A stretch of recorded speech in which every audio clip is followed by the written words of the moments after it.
یا ایھا الذین آمنوا توبوا الی اللہ توبۃ نصوحا، اہل ایمان رجوع کرو اللہ کی جناب میں، لوٹو پلٹو توبہ کرو، اور وہ توبہ بھی نہایت خالص توبہ ہو۔ یہ توبہ حضرت علی رضی اللہ تعالیٰ عنہ نے ایک مرتبہ دیکھا ایک شخص کو، وہ گردان کر رہا ہے توبہ کی تیزی تیزی سے، فرمایا یہ تو توبۃ المکذبین ہے، جھٹلانے والوں کی توبہ ہے یہ۔ وہ گھبرایا، تو پھر آپ نے فرمایا توبہ وہ ہوتی ہے جس کے ساتھ وہ ساری کیفیات ہو، شدید ترین پشیمانی ہو کہ میں کیا کر بیٹھا ہوں، پھر یہ کہ آئندہ کے لیے عزم مصمم ہو کہ ہرگز دوبارہ یہ کام میں نہیں کروں گا، اور نہایت گڑ گڑا کر اللہ سے اس کی دعا جو ہے اس کی معافی طلب کی جائے۔ یہ قلب کی گہرائیوں سے جب تک یہ توبہ نہیں نکلے گی یہ توبہ نہیں ہے۔ تو توبۃ النصوح، یہ نصح کا لفظ جو آتا ہے عربی زبان میں، یہ ہے کسی شے کے خالص ہونے، کوئی اس میں ملاوٹ نہ ہو۔ توبۃ النصوح، یہ توبۃ النصوحہ، خالص توبہ کرو، دل کے ایک گہرائیوں سے توبہ کرو، اور صمیم قلب سے توبہ کرو، عزم مصمم کے ساتھ توبہ کرو کہ پروردگار جو خطا ہو گئی ہے بخش دے، آئندہ تیرے کسی حکم کے خلاف کوئی حرکت نہیں کروں گا، خاص طور پر وہ خطا جو معین ہے اس کے بارے میں تو تعین کے ساتھ فیصلہ ہو کہ دوبارہ نہیں کروں گا۔ اس میں ہو سکتا ہے، جیسا کہ میں نے شاید آج دن میں کسی گفتگو میں عرض کیا تھا، بعض طبائع ہوتی ہیں مریض، ان کی قوت ارادی جو ہے کمزور ہوتی ہے، اس وقت وہ خلوص دل سے بھی اگر طے کر رہے کہ یہ کام دوبارہ نہیں کروں گا، تو وہ کمزور قوت ارادی کی وجہ سے اس پر قائم نہیں رہ سکتے، کل یا پرسوں یا کچھ عرصے کے بعد پھر پھسل جاتے ہیں۔ اس سے وہ توبہ باطل نہیں ہوگی، اس بات کو سمجھیے، یہ نہ سمجھیے کہ میں انکریج کر رہا ہوں، لیکن مسئلے کو سمجھ لیجیے۔ جس وقت انسان توبہ کر رہا اس وقت عزم مصمم کا ہونا ضروری ہے۔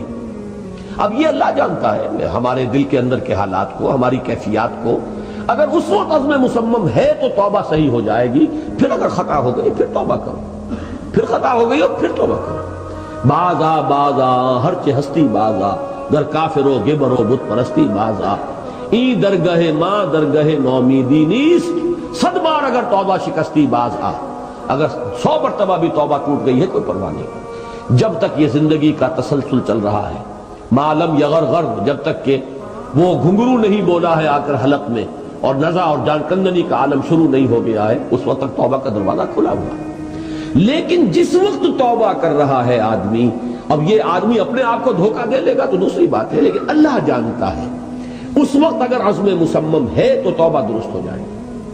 تو جو بھی معاملات ہیں اللہ اور بندے کے مابین، اس میں 3 شرائط ہیں کہ جو علماء نے معین کی ہے۔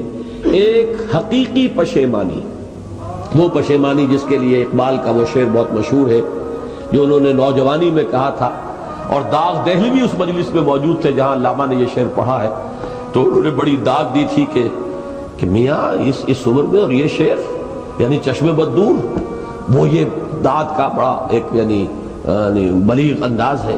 اور وہ شعر کیا تھا؟ موتی سمجھ کے شان کریمی نے چن لیے، قطرے جو تھے میرے عرق انفعال کے، شرمندگی کے احساس سے پیشانی کے اوپر اگر پسینہ آ گیا ہے، شرمندگی ہے اللہ میں یہ کیا کر بیٹھا، اللہ مجھ سے کیا ہو گیا، تو یہ شرمندگی سے اگر عرق آلود ہو گئی ہے پیشانی، تو اللہ کو یہ اتنی محبوب ہے کہ موتی سمجھ کے شان کریمی نے چن لیے، قطرے جو تھے میرے عرق انفعال کے۔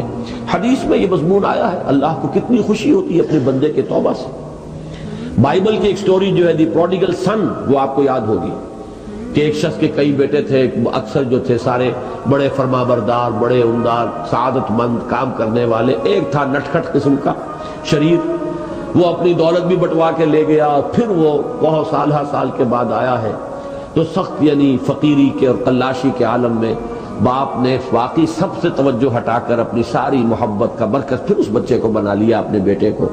تو وہ سعادت مند بیٹے تھے، انہوں نے کہا کہ یہ کیا کیا آپ نے، یہ ایسا اور یہ ایسا اور یہ ایسا، اس نے یہ کیا، اور آج آپ پھر اس کے لیے وہی آپ کی محبت جو ہے وہ یہاں پھر اس کے جو ہے شامل حال ہو گئی ہے۔ تو انہوں نے کہا کہ تم دیکھتے نہیں کہ اگر کوئی چرواہا ہو اور اس کی اگر 100 بھیڑیں اور بکریاں ہیں، تو اگر کوئی بھیڑیا کسی ایک بکری کو اٹھا کر لے جائے تو وہ 99 کو چھوڑ کر اس کے پیچھے بھاگتا ہے اس کو بچانے کے لیے۔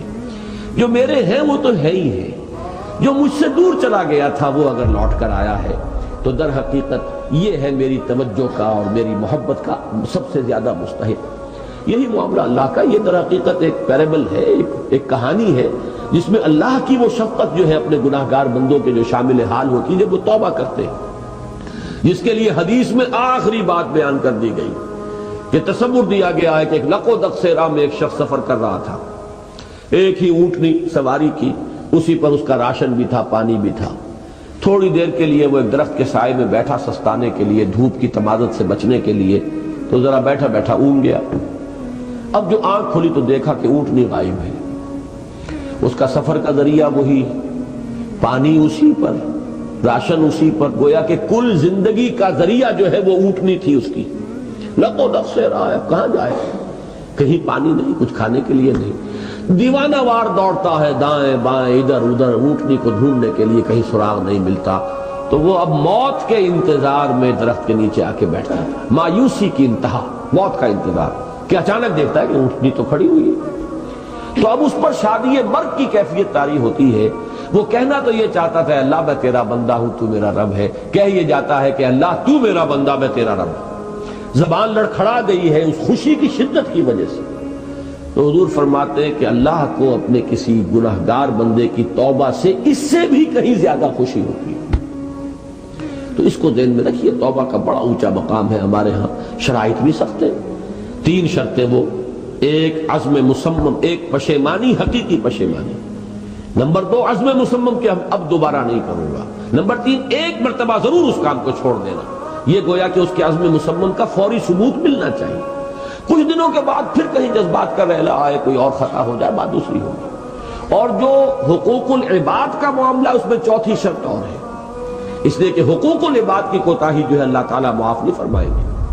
وہ تو وہی بندہ ہے جس کی آپ نے حق تلفی کی ہے، کسی کی غیبت کی ہے، کسی کی چغلی کھائی ہے، کسی پر تہمت لگائی ہے، کسی کا مال ہڑپ کیا ہے، کسی کو دھوکہ دیا ہے، کسی کی عزت پر حملہ کیا ہے، تو وہ تو وہی معاف کرے گا. یا یہ کہ آپ کی جو نیک اعمال ہیں وہ اس کو دے دیے جائیں گے قیامت کے دن، اور اگر آپ کے اعمال ختم ہو جائیں گے تو اس کے گناہ جو ہے وہ آپ کے کھاتے میں ڈال دیے جائیں گے.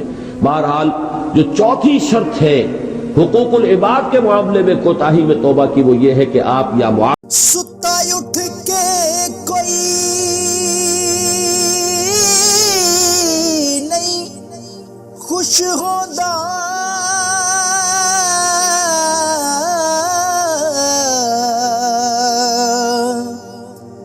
بڑے ستے جگا کے میں ویکھیا